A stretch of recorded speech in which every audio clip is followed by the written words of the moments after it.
لسر في مجرم مبندرية ماموستا فؤاد عليكو اندام الكوميتي السياسية بارتيا ايكيتيا كردستان سوريا كريا ماموستا فؤاد دنباش بريا حمود شتكي اف نزيك بوناك و تركيا ورجيمة اسد لسر رجدن ام بيجن خازم بزن باندور هاوي لسر هفكشة سياسية سوريا ائتلاف بعوايك راست ويشبه سلاف الريز جور وش تماشفاني هيجار كلام باوريا مدى اوي باندورا اوي نباش بالسر ائتلافي لان معناوي ائتلافي جي وك تركي بكي يعني باري ائتلافي جراند بي ائتلاف وقتا جهاشت و تيكلي جهاشت سري وفقريان وياجي دوري يعني ائتلاف ممكن التركي جوان ربيجي وقع مصري انه شخور لجيكي بقرتي يعني ليه ائتلاف دباوريا مدو لقور مرا لوحات سياسي دخوينه ائتلاف نكار وقت تركي بكي وهر الحفاتنا كي بكي وتجاوز بكي جفاكات دولتي ونما زهو زانن يعني انا امريكا فرنسا المانيا بريطانيا وقت بي هرسي نابوني وان خيانه يعني يجي ناب تكليب رجيم سوري تشيف ناب علي كاريب رجيم سوري تشيبف ناب صلحك بالرجيم سوري دوري قرارات الدولي به فجبر فيه كيد باوريا مد شارسريا سوري قريداي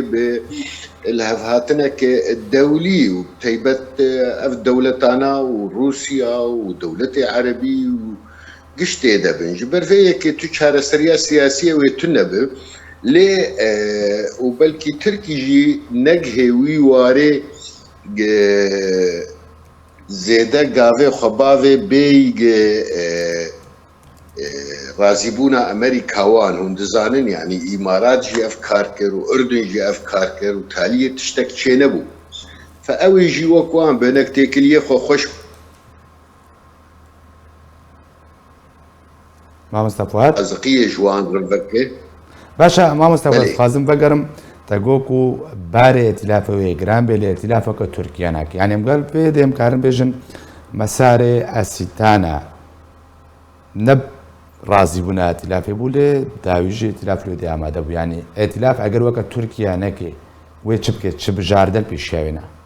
بلي يعني تخازم مساري اسيتانا وقت جو تبي ائتلاف رازي نبولي اسيتانا دوازده خالا دركت او دوازده خالانا دان المتحده مجلس الامن ودان دي مستورا وتقريبا او خالانا برانية اوان بون خالي قريب بندا او دسبيكا قدان وستندني دي المتحده تشيفيد هندري نافروكا قرارا بيستو دو بينجي وشارلي تبي في هاي الرجيم خندا بر وان خالانا جي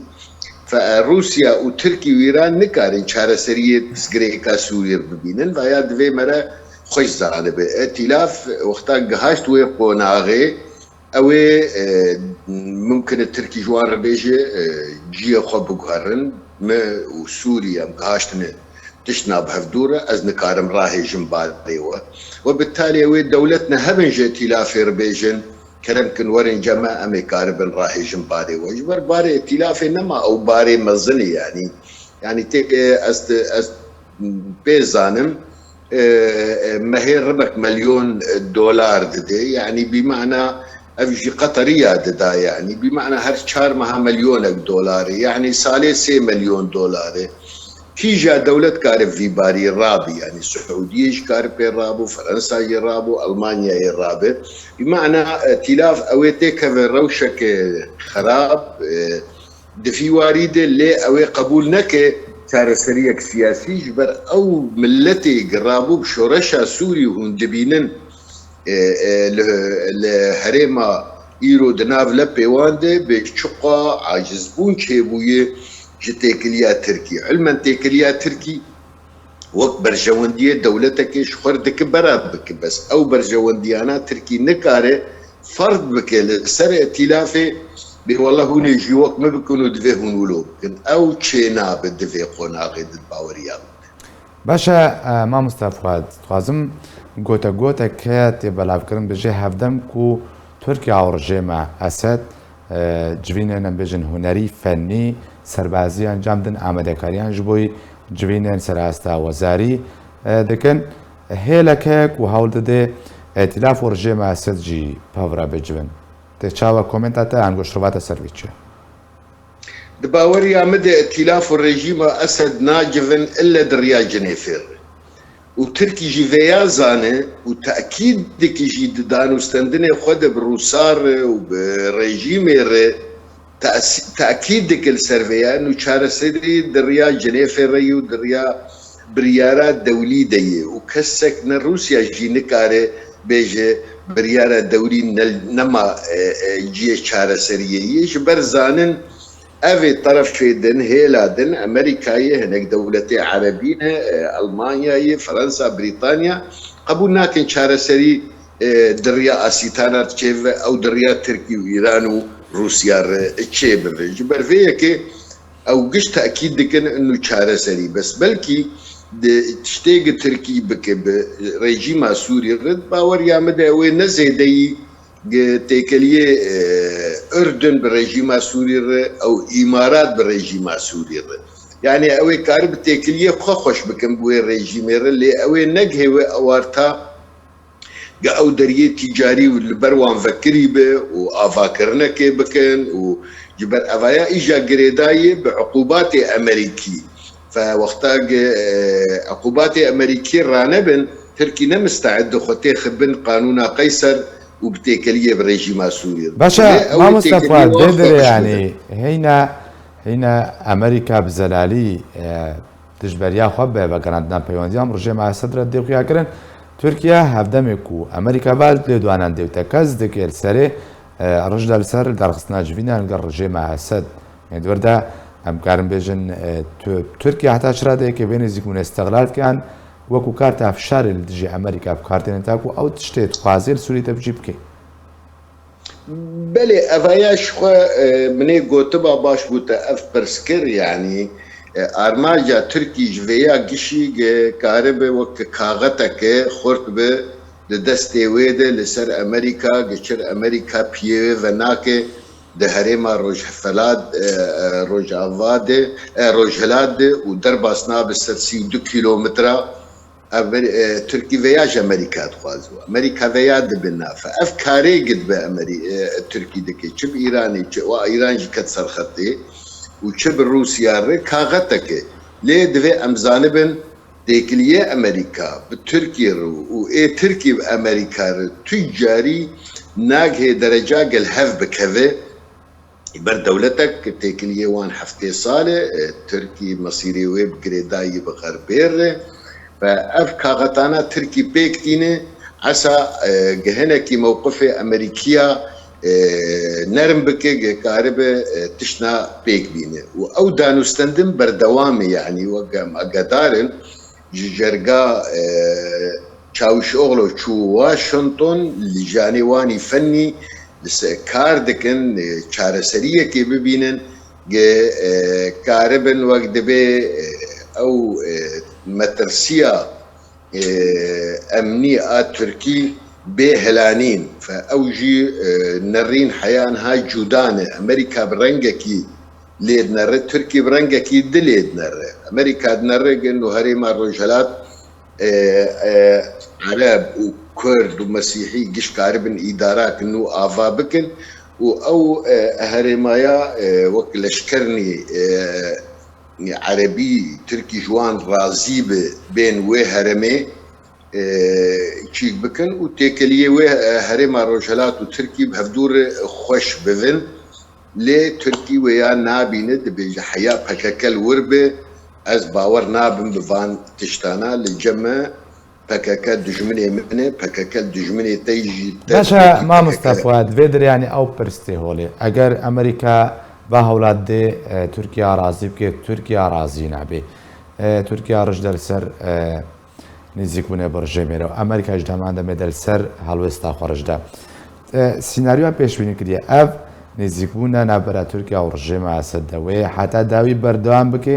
سەر بکە بەیانجی دەمەکە قوناغە کە تێبکارانی و پشتەوەی وەرە ڕاوەستاندنش بەر دەما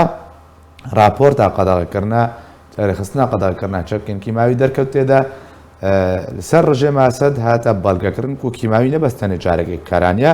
چەندین جار کارانیە 2010 لە دوومای بکارانیە تورکیا گوت دەبێ ڕژێمە ئاسەد وەرێ سزادان لالێکی تورکیا ژێ نزیک بێت و ئالێکی دیت بژن دەوەرێ سزادان یانی دووردە هەفکێش بەرەفچە ئاقارێکی بەچێ بەێ ینی وەک مشتەرگۆ ئیر و کاغەتن استخدام دەبن ترکی لە هەمبەر هەلبژارتنێ مەزنە مەسیرێ ئەردوغان بێڤان سێمەهێ بێ تێخویاکردن کارێکی مەزن دەبێت گە ئەردوغان بدن ئالیکی دژێ ئەردوغان تێ شغلاندن کاغەتا پەنابەرە دهندرده ئەردوغان بخوازە ئەف سێمە بەردەوام بکێت دەوێ دانوستەندنێ دوو بێکارە بە vê kaxetêj destê rikberiyê derxe a cemxwe armanca Erdogan bi derecê asas ev e kaxet nîdin hene Erdogan kare bi Sûrî ribilîze no ez karim rê vekim riya Tirkî û Helebê vekim ez karim riya Helebê û Ladiqiyê ji ter vekim em karibin şer di navbêna me tune nebe karên ji Rûsar bêjê divê hûn û ji rejîmê û Îranê re destê xwe لسر يبكي هلين ترفعد وكنتي دورا ويد ودمن بجد دستي افتشتي قد هريما دستي ود في هرمي دبرا دستي بكاكي جي دركه هون تي كفيني تو بروبلم لجمه تنيه ركبري تي كفي تو بروبلم تن خلكي بو فقرن اف كاغتاناجي دستي تركي هني بي روجلاتا فريد روجلاتا فريد بازار بيتر بأمريكا دبي وقهاشتن الريني وقت دبي أمنا بينقرتي للريني هنا كي زحمتي تيد هي يعني شارسريك بيكرن يعني دبي وارد لأفكا غتيدن باش كار تركي تيد بليزج برق هبونا بكاكي أو يبكي ده ترفع ده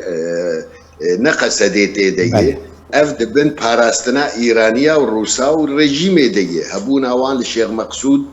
دبن باراستنا رژیمه و روسا دیه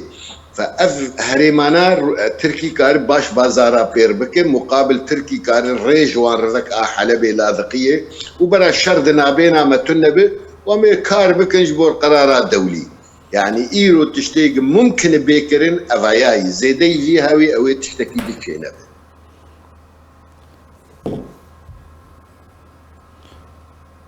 باشا مامۆستا فواد داوین پرس ئەم بێدێ پرسێک تێوەڵێ